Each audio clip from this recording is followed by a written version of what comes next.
السلام علیکم ورحمۃ اللہ وبرکاتہ۔ بسم اللہ الرحمن الرحیم۔ حماس اور اسرائیل کے درمیان جنگ جاری ہے، اور اس جنگ کو بعض نہیں بلکہ اکثر حضرات جو ہے تیسری یا آخری جنگ عظیم کی ابتدا قرار دے رہے ہیں، اور بعض یورپی حضرات بھی اس کو، جیسے ایلون مسک نے کہا کہ تیسری جنگ عظیم کی شروعات ہے، تو حدیث کی روح سے یہ غلط بات ہے۔ حدیث میں حضور صلی اللہ علیہ وآلہ وسلم کا فرمان ہے کہ عمارت بیت المقدس خراب یثرب و خراب یثرب خروج الملحمہ،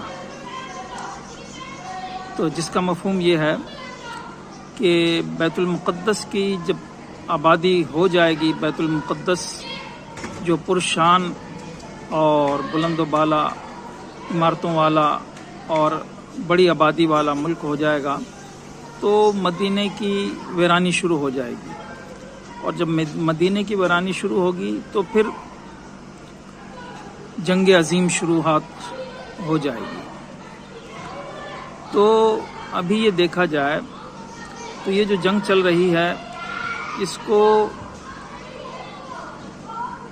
ایسا سمجھیں کہ مسلمانوں کے لیے تباہ کن جنگ ہے، اور خاص طور پر عرب مسلمانوں کے لیے، اور اس کے اندر حدیث کی روح سے ایسا نظر آ رہا ہے کہ یہ اللہ معاف فرمائے فلسطین کہیں مسلمانوں کے ہاتھ سے نکلتا نہ چلا جائے۔ کیوں؟ اس لیے کہ جس وقت جب یہ ایک خاص گروہ کے ہاتھ میں آئے گا تبھی آبادی اور اس کی کثرت پیدا ہوگی، مال کی کثرت ہوگی، عمارتوں کی کثرت ہوگی، افراد کی کثرت ہوگی۔ یہ تب ہوگی جب وہاں پر امن ہوگا، اور موجودہ صورتحال میں تو امن کا نام و نشان نہیں ہے۔ اسرائیلی بھی بھاگ رہے ہیں اپنے اسرائیل ملک سے، اور مسلمان بھی جو ہے رفح کے بارڈر سے بھاگنے کی کوشش میں ہیں، تو دونوں طرف تباہی کا منظر ہے، موت کا عالم ہے۔ تو یعنی یہ جنگ ختم ہوگی، اور یہاں پر کسی ایک گروہ کی جو ہے نا حکومت قائم ہوگی، تبھی یہاں پر جو ہے امن اور عمارتیں بڑھیں گی، افراد بڑھیں گے۔ اور بظاہر نظر یہی آ رہا ہے، اور بالکل واضح نظر آ رہا ہے کہ مسلمانوں کا حال ایسا نہیں ہے کہ یہ غالب آ جائیں اسرائیل پر۔ اسرائیل کے لوگ غالباً غالب آ جائیں گے، اللہ معاف فرمائے۔ ابھی یہاں سے بات کرتے ہوئے دل بڑا گھبراتا ہے، لیکن حقیقت کو تسلیم کیے بغیر بھی چارہ نہیں ہے۔ کبوتر کی طرح آنکھ بند کرنے سے جو ہے موت کا ڈر ختم نہیں ہوتا۔ کیوں؟ اس لیے کہ مسلمان اس وقت جو ہے وہ تہی دست ہیں، مالی حساب سے، اسلحے کے حساب سے، سب سے بڑی بات ایمانی حساب سے مسلمان تہی دست ہیں۔ ایمان کا فقدان ہے جس سے جنگ جیتی جاتی ہے۔ ہمارے ملک پاکستان کے پاس ایٹمی طاقت ہے، لیکن ہماری افواج کے منہ سے رتی بھر بھی مدد تو کہاں، بلکہ ایک زبان نہیں کھلتی ہے کہ اے فلسطین کے مسلمانوں ڈرنا نہیں، ہم آ رہے ہیں۔ تو ہمارے جو بڑے بڑی طاقتیں مسلمانوں کی، وہ ایمانی طاقتیں نہیں ہیں۔ تھوڑی بہت جو طاقت ہے وہ اسلحے کی طاقت ہے، لیکن جب دل کے اندر اور ہاتھ کے اندر دم نہ ہو تو وہ اسلحہ بھی بیکار ہے۔ تو ایسے میں محسوس واضح یہ ہو رہا ہے کہ اللہ معاف فرمائے اسرائیلی غالب آ جائیں گے، اور یہ علاقہ کسی ایک ہی گروہ کے ہاتھ میں رہے گا، کیونکہ جب تک دونوں گروہ کے ہاتھ میں رہے گا تو جنگ جاری رہے گی۔ جنگ جاری رہے گی تو یہاں پر آبادی نہیں ہوگی، بلکہ تباہی رہے گی، اور تباہی کی صورت میں وہ حدیث صادق نہیں آ سکتی۔ تو یہاں پر عمران بیت المقدس تب ہوگا جب یہاں پر امن ہوگا، اور یہاں پر افراد کی، مال کی، عمارتوں کی فراوانی کثرت ہوگی۔ جیسے آج یورپی ملک ہیں، اس طرح یہ بن جائے گا، اللہ معاف فرمائے۔ اس طرح یہ ایک پرش کو بلند و بالا عمارتوں والا شہر بن جائے گا، اور پھر اس کے ساتھ ساتھ اللہ معاف فرمائے خطرہ ہے کہ یہ اسرائیلی اور یہودی لوگ جو ہے اپنے عیسائی بھائیوں کی مدد سے جو ہے یہ بڑھتے بڑھتے یہ تمام عرب خطے جو ہے خاص طور پر اس سے ملتے ہوئے علاقے جو ہیں لبنان ہے، شام ہے، سیریا ہے، عراق ہے، شاید یہ مدینہ تک نہ پہنچ جائیں۔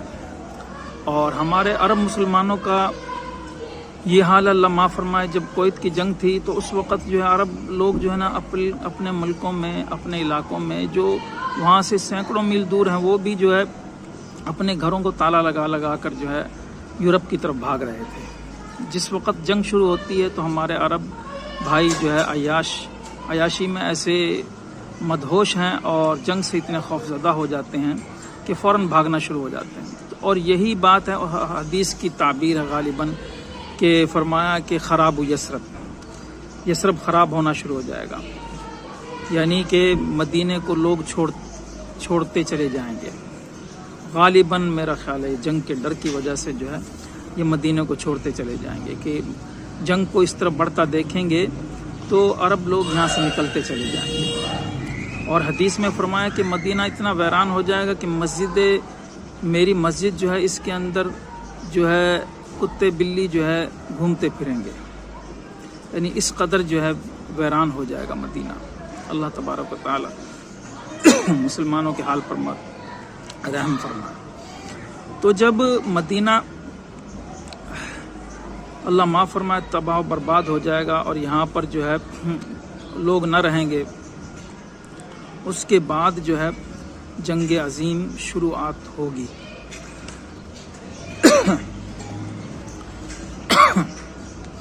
تو نیکسٹ ویڈیو میں انشاءاللہ اس کے اوپر تفصیل سے بات کریں گے۔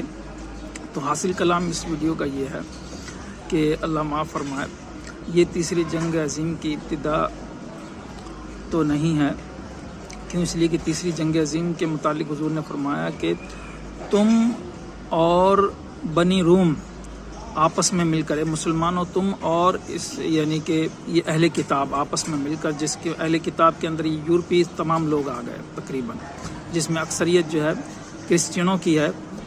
تو فرمایا تم لوگ مل کر جو ہے اپنے ایک مشترکہ دشمن کے خلاف جنگ لڑو گے، اور اس جنگ کے اندر جب تم کو فتح نصیب ہو جائے گی تو پھر فتح ہونے کے بعد جو ہے پھر تمہارے درمیان آپس میں جنگ شروع ہوگی، اور وہ جو جنگ ہوگی وہ جنگ عظیم ہوگی، یعنی یہ جنگ جو ہے ختم ہو جائے گی، رک جائے گی اس سے جنگ عظیم سے پہلے۔